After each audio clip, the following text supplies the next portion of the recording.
Саламатсыздарбы мекендештер, менин атым Мирбек, Россияда адвокат болуп эмгектенем. Бүгүн болсо биздин мекендештерге жакында эле Россия Федерациясынын президентинин указынын негизинде 1-июндан баштап 12-июль 2017 жылга чейин жаңы миграциондук эрежелердин негизинде чет элден келген жарандар Санкт-Петербург, Москва, Сочи жана Казань шаарларына келгенде 1 сутканын ичинде миграционный учетко же болбосо регистрацияга туруу жөнүндө указ чыккан. Ал указ боюнча көп биздин мекендештер ар кандай суроолорду берип жатышат.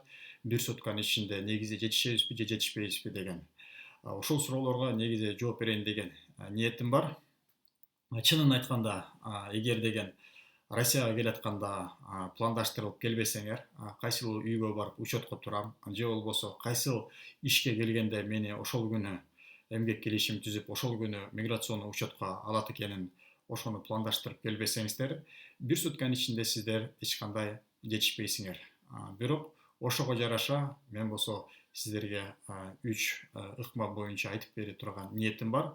Ошол 3 ыкманы колдоносуңар, колдонбойсуңар, бул өзүңөрдүн ниетиңер, бул менин өзүмдүн ой жүгүртүүм. Биринчи ыкма, эгер убактыларды карасак, 1-июнь 2017 жылдан баштап 12-июлга чейин бул убакытсы 1 ай 12 күн болгондуктан биздин мекендештерге айтат элем. Россия Федерациясына ошол 4 шаарына келе турган болсоңуздар, ошол 1 ай 12 күндү өз мекенибизде эле күтүп турууну. Экинчи ыкма, өзүңүздөр билесиңер, ошол айтылган 4 шаар, бул болсо Москва, Казань, Санкт-Петербург жана Сочи шаарлары, бул өзү культура жактан аябай өнүккөн жана ошол шаарларга көп туристтер келгендиктен, ал шаарларда хостел, гостиница сервистери аябай жакшы өнүккөн. Мыйзам чегинде хостел сервистери, хостел, гостиница сервистери мыйзам чегинде 1 сутканын ичинде миграция кызматкерлерин кабарлоого милдеттүү. Ошол себептен эгер мүмкүнчүлүк болсо, ошол 1 ай 12 күндү ошол хостел же болбосо гостиница мекемелеринде турсаңыздар болот. Ошол эле жерден айтып кете турган, ошол хостел менен гостиницалар мыйзам чегинде иштеген мекемелер болуш керек. Үчүнчү ыкма, өзүңүздөр жакшылап карасаңыздар, бул указдын негизинде 4 гана шаарга келгенде 1 сутканын ичинде миграционный учетко туруш керек. Бул болсо Москва, Санкт-Петербург, Сочи, Казань.